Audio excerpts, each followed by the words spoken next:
1964, Revolução Brasileira nas ruas, deposto do Sr. João Goulart.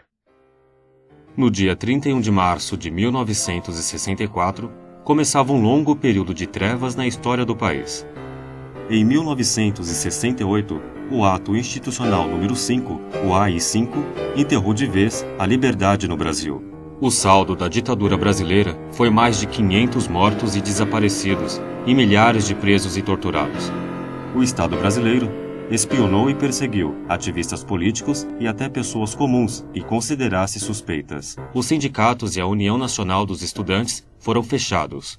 As organizações de esquerda deixaram de existir ou foram para a clandestinidade, muitas delas para a guerrilha.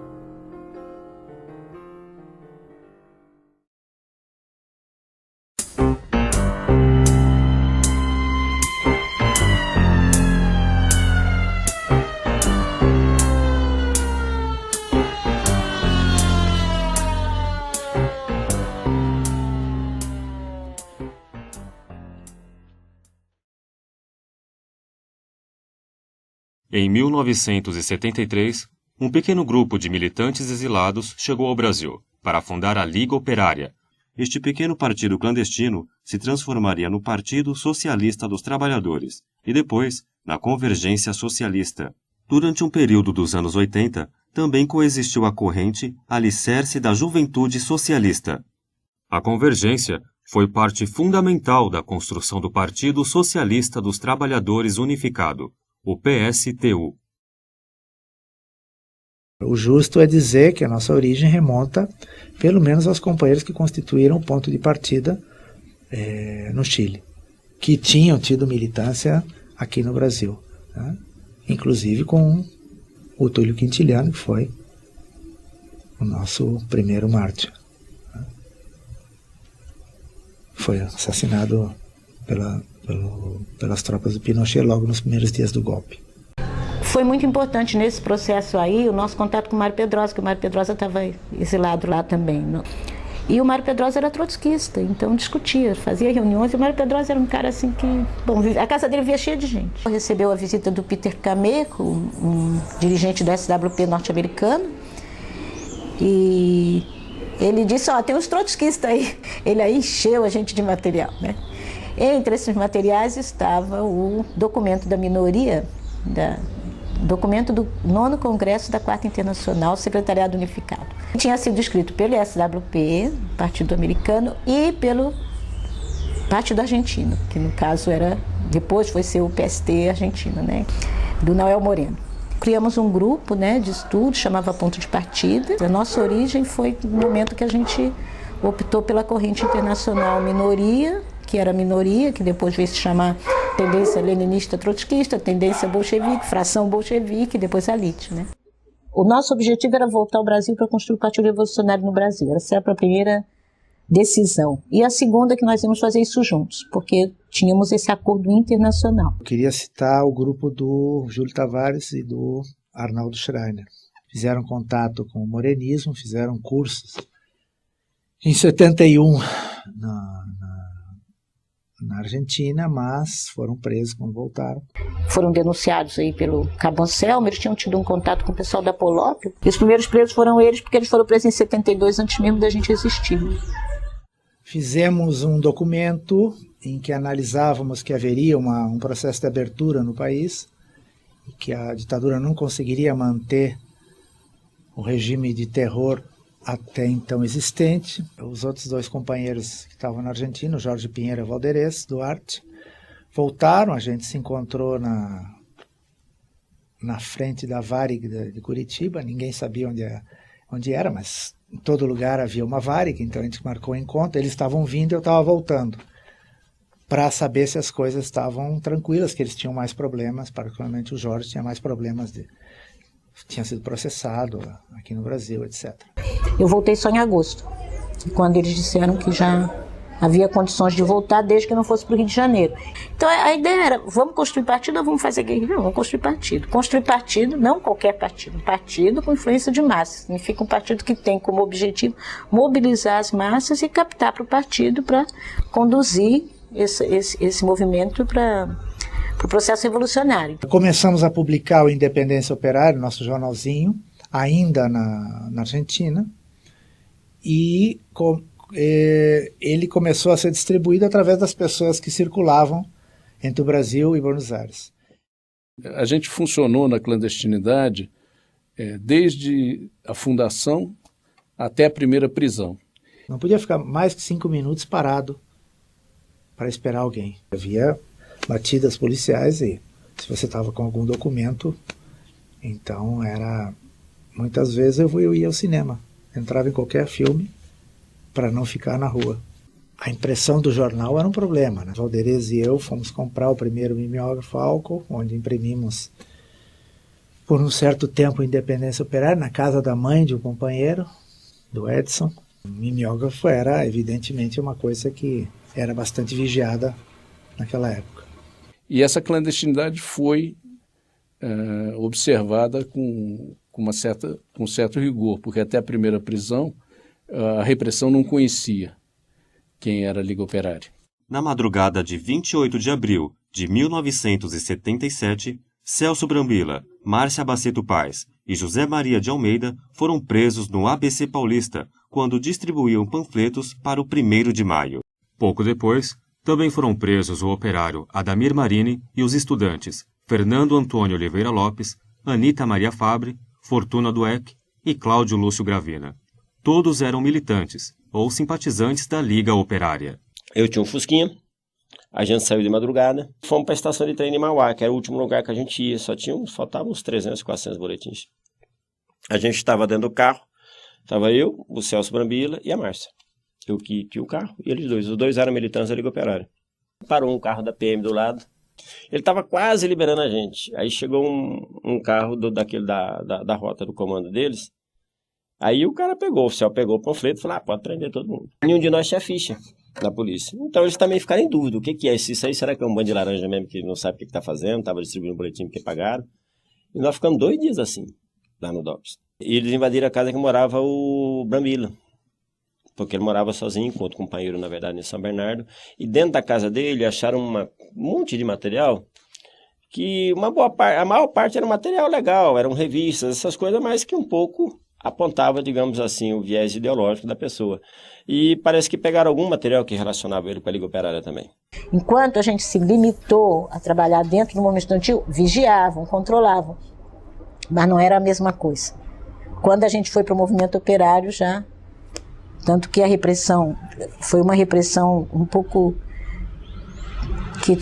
um pouco exagerada, a violência que eles fizeram contra a Vitória e o Celso Brambila, por distribuir um panfleto que a única coisa que falava que era preciso comemorar o 1º de maio. Não falava abaixo da ditadura. Aí nós apanhamos, nós ficamos vários dias apanhando, de várias formas, para eles tentarem obter alguma informação. O que eles faziam? Batia, botava a gente na cadeira do dragão que eles falam, né, que é uma cadeira revestida de alumínio, sem roupa, e eles davam choque com aquela maquininha. Aquilo é uma tragédia. Quando eles amarravam nos dedos essas coisas e rodavam aquilo, a impressão que eles amarravam, a gente não conseguia ver, né, o que estava acontecendo. A impressão que tinha arrancado tudo. E pó de arara. O pó de arara que é Quando você está pendurado, tem um momento que dói muito, depois você não sente mais nada. O problema é quando te joga no chão, volta a circulação, e bate, aí dói muito. E nós ficamos assim até que o governador de São Paulo reconheceu que a gente estava preso. Então o que nos salvou foi que o partido, a Liga Operária na época, a direção da Liga, teve uma política de buscar apoio no movimento, fundamentalmente, e fizeram isso conversaram com o Pacheco, fizeram isso buscando apoio no movimento estudantil, que era um setor do movimento de massas que estava mobilizado naquele momento. Essas prisões deram origem às primeiras mobilizações de rua desde 1968. Estudantes e artistas se mobilizaram para exigir liberdade. Em São Paulo, os teatros abriram suas portas gratuitamente pela anistia e fim da tortura no Brasil. Eu conhecia um velho militante do PC e, junto com um companheiro nosso, foi nosso primeiro operário, Danilo, trabalhava na Scania, eles foram até a USP e foram discursar nas salas de aula, dizendo, Pacheco falava bem, disse, olha, operários construíram isso aqui, E agora nós vamos pedir ajuda de vocês, que têm companheiros nossos presos, e foi o que as primeiras manifestações, né, no Brasil, depois de 68. Hoje viemos às ruas para exigir a imediata libertação de nossos companheiros operários.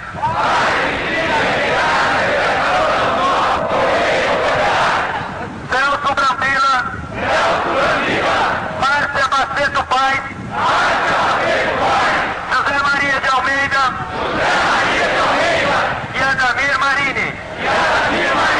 E os estudantes, Fernando Antônio de Oliveira Lopes, Anita Maria Fabre, Fortuna Dueck, Cláudio Júlio Gravina, presos sob alegação de subversão. A Liga Operária eu conheci no movimento estudantil em 77, quando Zé Maria, Márcio, Brambila foram presos um pouquinho antes do 1º de maio, e aí logo depois, acho que de 5 dias que eles foram presos, ou um pouco menos, começou um movimento na USP e rapidamente se expandiu para todos os estudantes. Foi uma coisa muito forte, muito marcante, acho que de toda aquela geração, ninguém jamais vai esquecer, né? Então, por exemplo, eu estava no viaduto do Chá, quando ele foi cercado pelos dois lados, e a gente se sentou. Eu estava na Escola de São Francisco, quando eles quase invadiram. Anistia ampla e restrita! Anistia ampla e restrita! A todos os presos! A todos os presos! Banidos! Banidos! E exilados políticos! Exilados políticos! Penas, liberdades democráticas!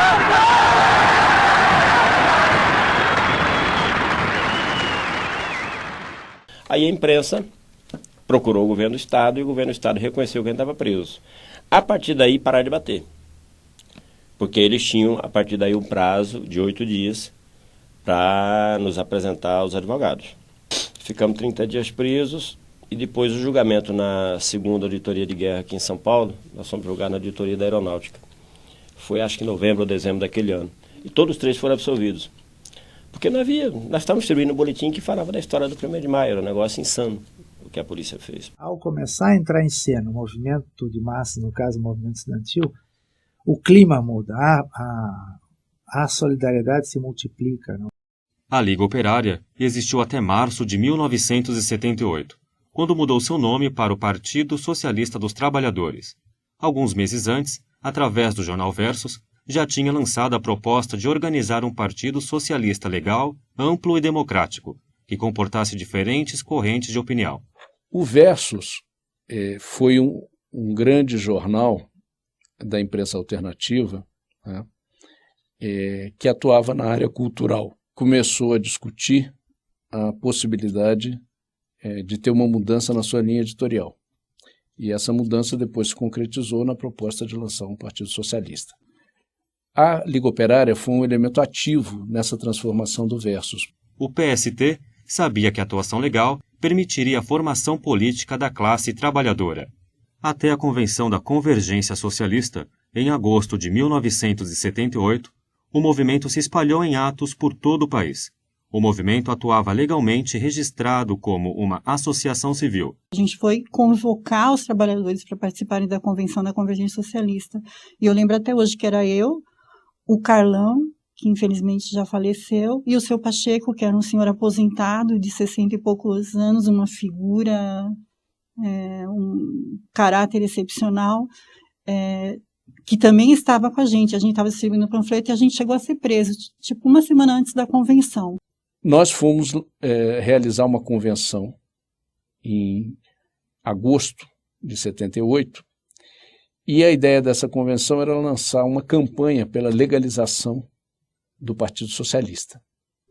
A convenção foi um sucesso. Havia cerca de 800 delegados, com pessoas vindo do país inteiro. Que havia uma reforma partidária que nós tentamos denunciar essa reforma partidária, ou seja, abrir a brecha real disso. E a prisão mostra que a ditadura não queria. Eles prenderam uma pessoa que morava com a gente morava em 2 casais. E eles prenderam uma pessoa que morava com a gente de noite, pegaram a chave dele E de madrugada, tipo 4 horas da manhã, eles abriram a porta da nossa casa, invadiram a nossa casa, e a gente estava dormindo, e eles entraram no quarto, apontaram armas, foram extremamente agressivos. E o Zé Maria, que está até hoje no PS, ele ia chegar naquela casa, né? E eu comecei a entrar em desespero, tipo, a nossa reunião era 9 horas, eu lembro disso até hoje, meu desespero em saber, porque ele já tinha sido preso. Eu não era dirigente do partido. Não sei, provavelmente não iriam na minha casa. Eles foram na casa de todo mundo. Mas eu fui na casa de um dirigente, do Jarrão, e cheguei na casa dele, a polícia estava lá. Eu estava no Rio de Janeiro e vim para uma reunião da Coordenação Nacional da Convergência em São Paulo, no Jabaquara. Quando eu tentei entrar no local, fui rendido por vários policiais, um deles com metralhadora pelas costas, me obrigou a subir e a partir dali eu fiquei detido. Só fui libertado no início de dezembro. Eu ia para casa num táxi e fui cercado por 3, 4 carros, viaturas com policiais, a paisana, policiais do DOPS. Eles me arrancaram do táxi, me algemaram, me jogaram no chão de uma veraneio e começaram a dar voltas com o carro. E aí era preocupante porque eu sabia que tinha sido sequestrado e não sabia para onde estavam me levando. Fomos presos 23 companheiros e também foram presos 3 dirigentes internacionais, Moreno, Rita Strasberg e Antônio Saleal. Eu e Zezé fomos encontrar o Moreno no hotel em que ele se hospedava, com a Rita. Ele não estava, ficamos esperando no saguão, acho que uns 5 minutos.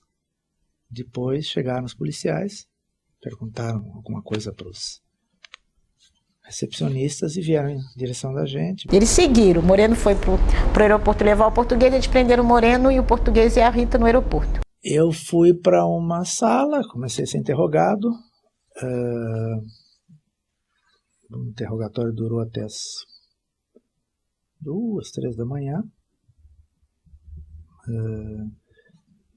Tentando que eu admitisse que a gente tinha ligações internacionais, que era afiliado a uma corrente trotskista.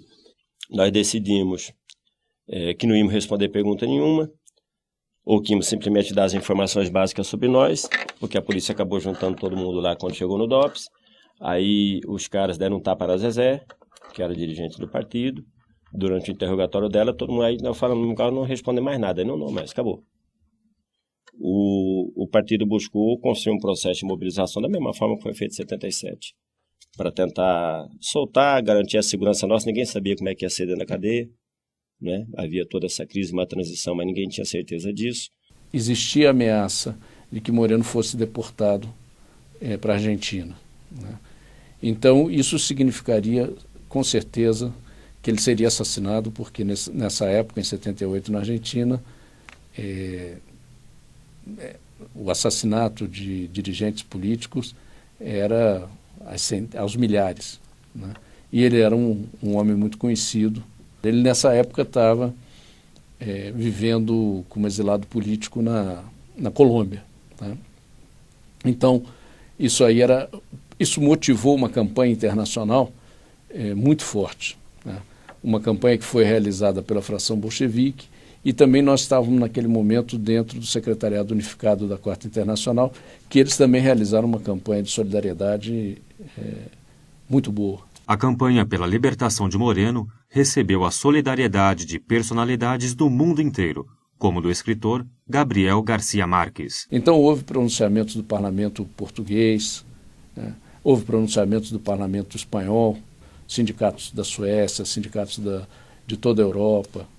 E, por outro lado, a reação também aqui no Brasil foi muito boa, principalmente do movimento estudantil. Resolveram o seguinte, chamar a realização de uma greve de fome de ativista do movimento, com um protesto exigindo que a ditadura, que o governo libertasse os presos.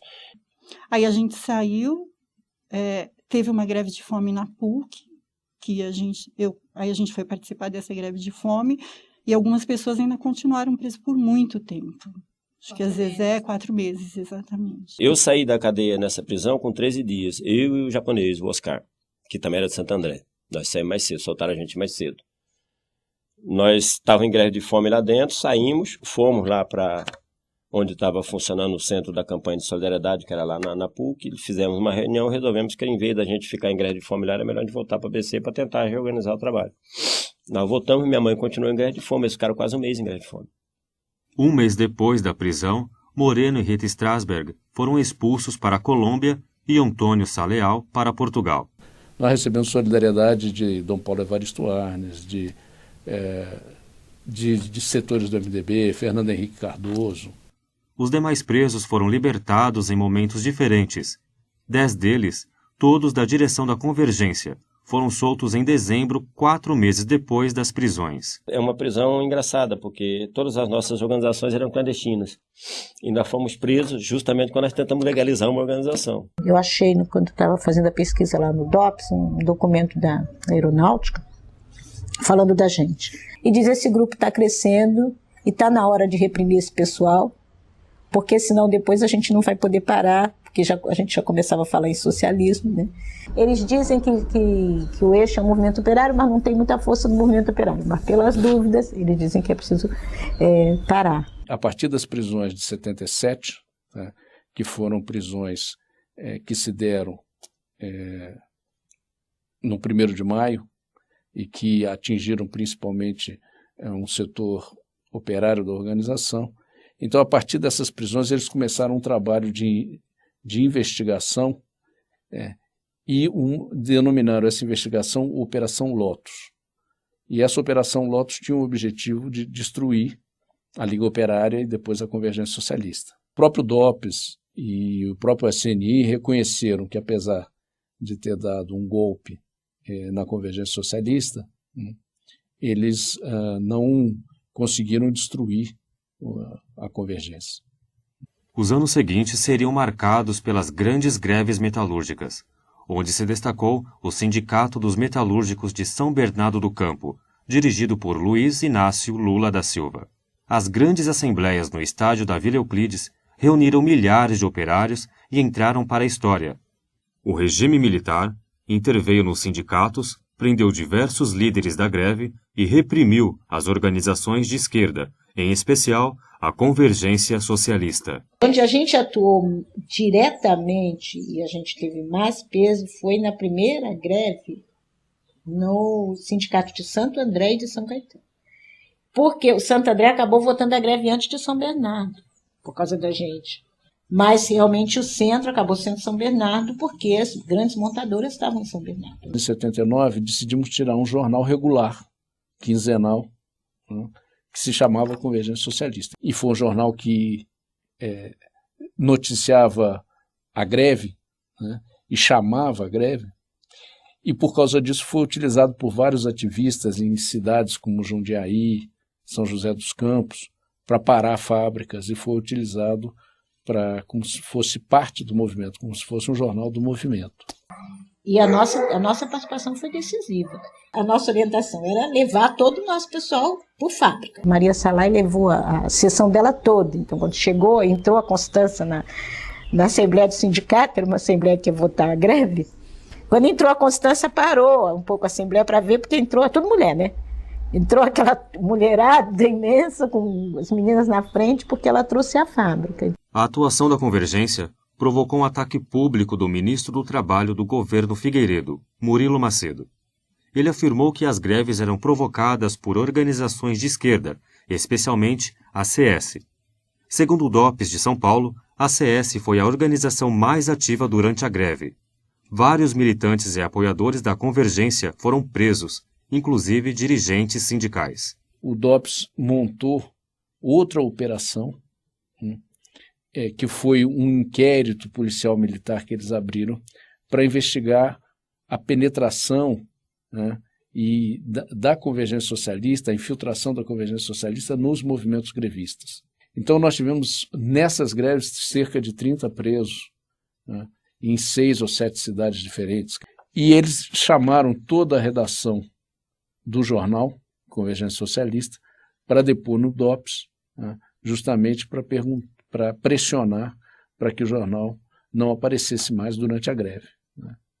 Eles invadiram o sindicato, estava eu, Zé Maria, a gente militava no Sindicato Metalúrgico de Santo André. Eles vieram com brucutu, com tanques de guerra na cidade. A gente dormia no sindicato e quando a gente acordou de manhã ele estava sitiado. Quando entrou o pessoal do DOPS, eles já falaram, esse, aquele e aquele. Eles conheciam, né? A gente tinha acabado de sair da prisão da Convergência Socialista, e aí a gente foi preso novamente. Foi junto com o Lula, com todo esse pessoal. Nós fizemos uma reunião na casa do Lula e resolvemos que era melhor ir lá se apresentar, assinar, porque nós não íamos fugir, era tudo gente pública. Na greve de 1980, a ditadura foi mais além do que tinha ido em 79. Não somente interveio, como destituiu toda a diretoria e impediu que ela voltasse às lides sindicais. Foi necessário um processo de organização de um fundo de greve que funcionava em paralelo ao sindicato, contra o interventor nomeado pela ditadura, até que anos mais tarde se retomasse o sindicato. Nós tínhamos uma participação no sindicato de Santo André, onde o Zé Maria era membro do comando, e ele, junto com Lula e outros dirigentes, foi preso pela repressão e ficou semanas na cadeia.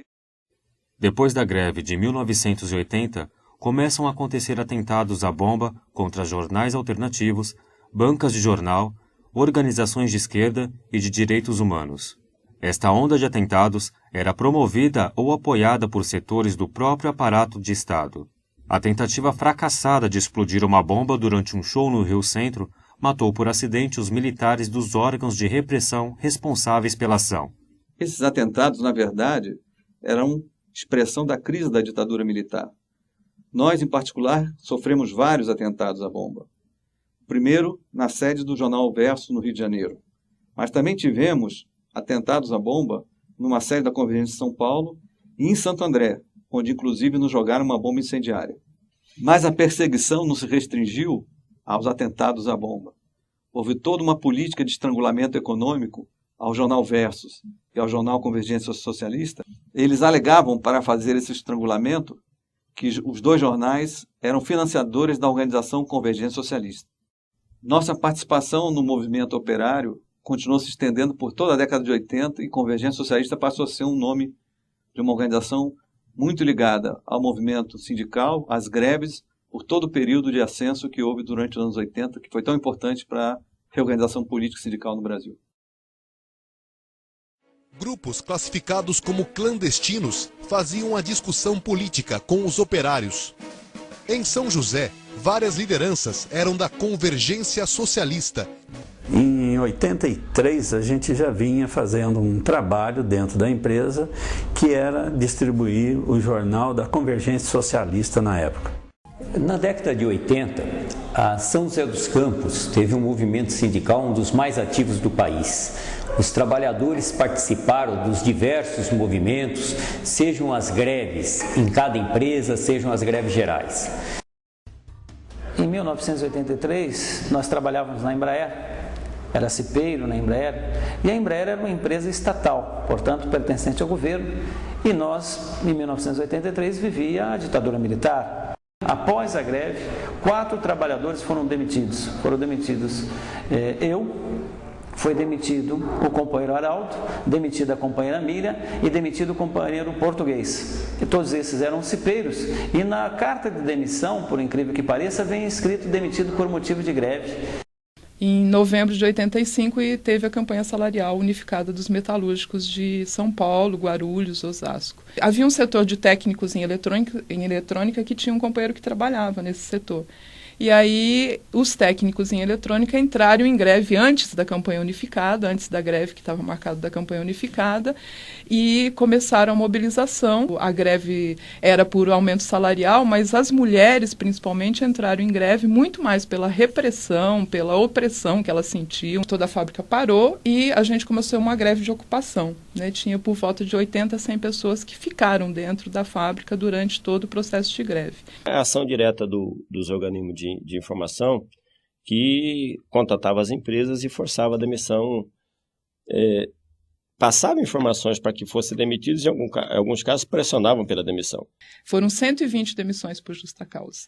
O que a gente pensou na época, né, era que a Ford tinha pedido informações, obviamente, entende, sobre a gente, para saber quem a gente era. Ficou bem claro que, obviamente, os órgãos da repressão ainda existiam, que as empresas pediam informação. E aqueles que dirigiam a Embraer naquele momento, toda a chefia da empresa dizia que aqueles estavam sendo demitidos por ser agitadores, por ser gente que era contra a ditadura militar, que lutava contra o governo, portanto não poderia estar trabalhando naquela empresa. Já na porta da empresa, fomos agarrados pela polícia militar e fomos levados até a delegacia para ser registrado, ser filmado, ser fotografado, como se a gente fosse bandido. A fábrica foi tomada pelos soldados da aeronáutica, pelos os PAs, e nós tivemos que sair da fábrica num corredor polonês com a baioneta, o fuzil nas nossas costas.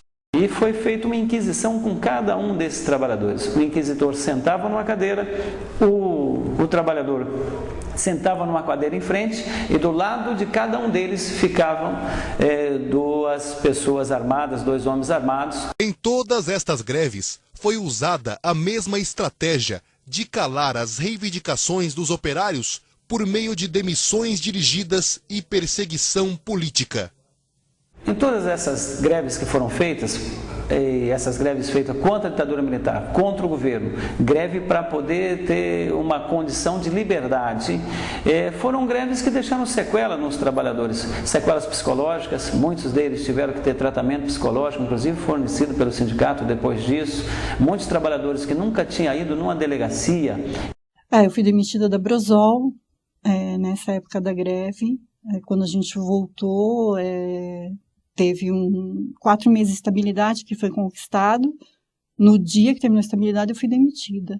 Depois disso, eu fiquei praticamente 2 anos sem conseguir trabalho. E também assim, às vezes você ia, conseguia, passava no teste, aí de repente, não dá. Eles sabiam exatamente onde a gente estava todo o tempo. Tem atividade que nós fazíamos naquele momento, que obviamente geraria demissão, e hoje não. Então hoje os partidos são legais, as atividades políticas, em geral, são toleradas na sociedade, mas dentro da fábrica, por exemplo, não existe nada disso. Então, nas fábricas, a ditadura segue até hoje. Segue até hoje, não há nenhuma diferença. A Convergência Socialista foi a principal organização que, junto com organizações e grupos menores, fundou o PSTU. Então, o PSTU tem uma raiz nessa luta contra a ditadura.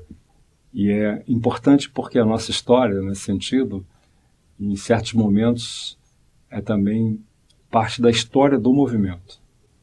Por exemplo, a luta contra a prisão do Zé Maria, do Brambila, gerou as primeiras manifestações estudantis de rua nesse país. Nós fomos a primeira organização a lutar pela legalização de um partido político. E isso é parte da história do processo, não só da nossa história, da história da própria luta contra a ditadura.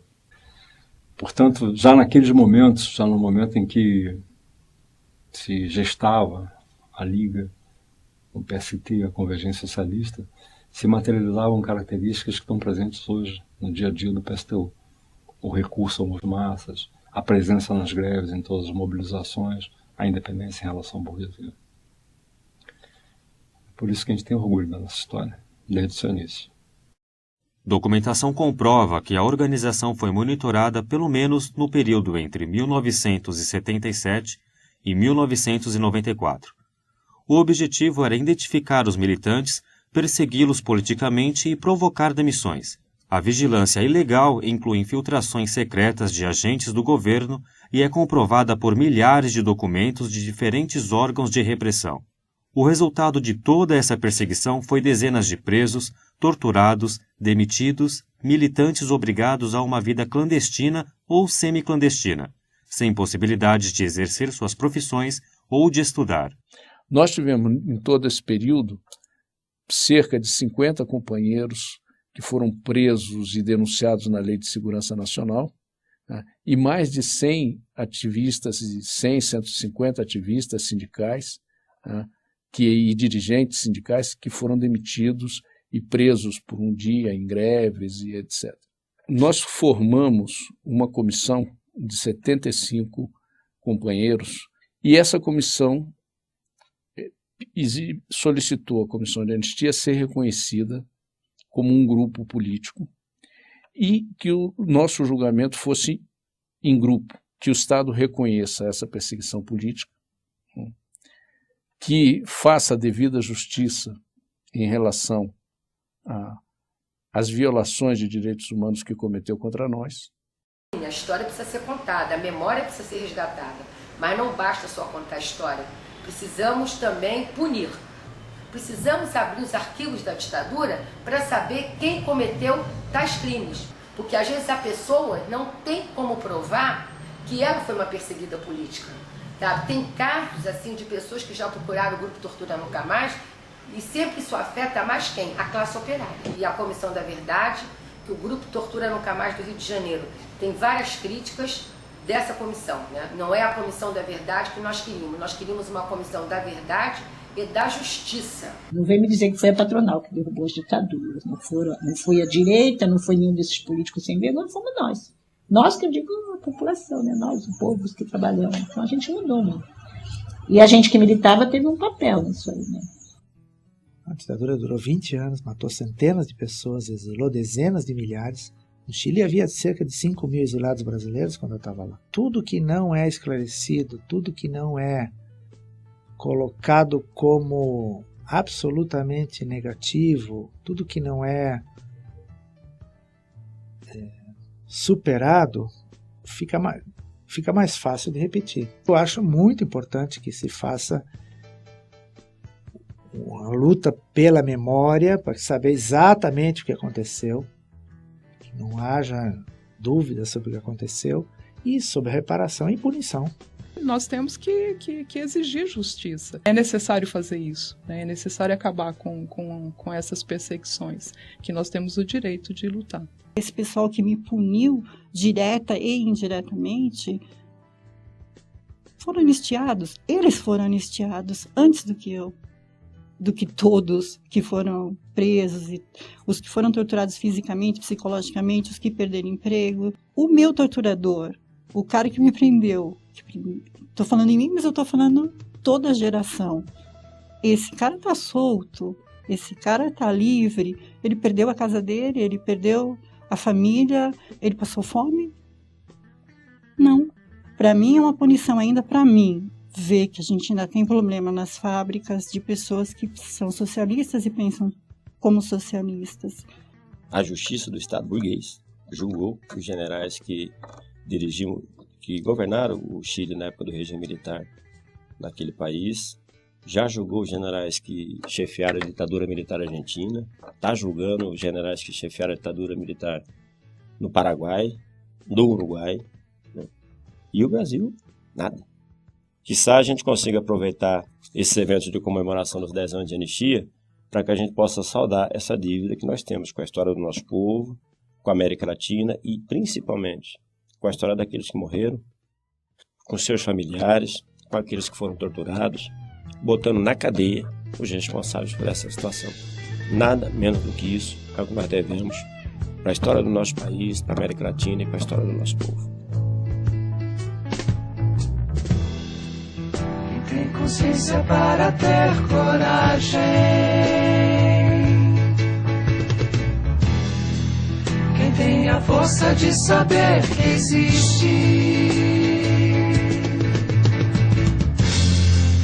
e no centro da própria engrenagem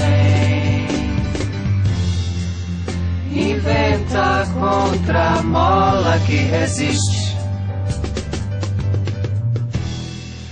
Quem não vacila mesmo derrotado, quem já perdido nunca desespera,